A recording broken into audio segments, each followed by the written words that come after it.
Okay, so I realized I've been slacking on posting these videos, but previously I've showed the Parker Hale here, and it had a problem with the slam firing, which I did fix, and it's pretty darn simple. It was just super dirty. So the action's actually really nice now. It's a really sweet little rifle. It's the trigger's really stiff for my liking, but it's also it's like a hunting rifle. So if you bump it inadvertently, it's not going to just fire.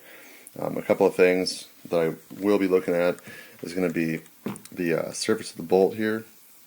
It is a little bit icky, and this went from a just basic teardown and cleanup to now it's going to be a complete refinish. So you'll see a lot of the damage here from years of use. I mean, my uncle bought this thing for $50 back in the mid 70s or late 60s perhaps. So you'll see here, I took it down to the wood finish. We're using the disc sander.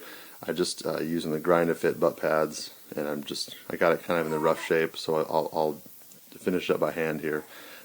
It's a really nice spongy thing. The old stock one was all melted, and it was only about that big after all was said and done, from 20 plus years in a closet. Really the metal itself is, as you'd expect, it's just kind of dull in some areas. Thankfully, no yahoos have tried to take this gun apart and butchered all the fittings, and the screws are all in good shape, and the action itself is in pretty good working order, mechanically sound. One thing I have done is I've taken and I've actually tried to repair this checker in here. Previously there was absolutely zero checkering right here. It was just a big muddled bit, like about this color of wood here, just right here, because I think he had a rest amp against something. So really, after I fixed the checkering here, this is my first attempt at checkering, by the way.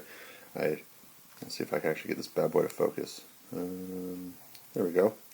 So it isn't perfect, but it's way better than how it was before it had the checkering done.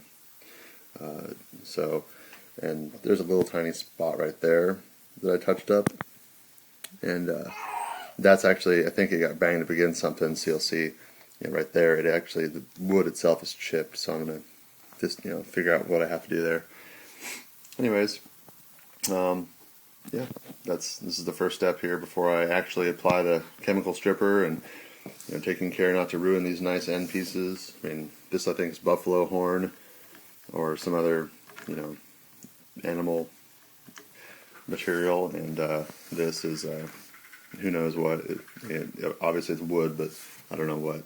So anyhow, thanks for watching, and I'll post part 3 of this series pretty soon, I hope.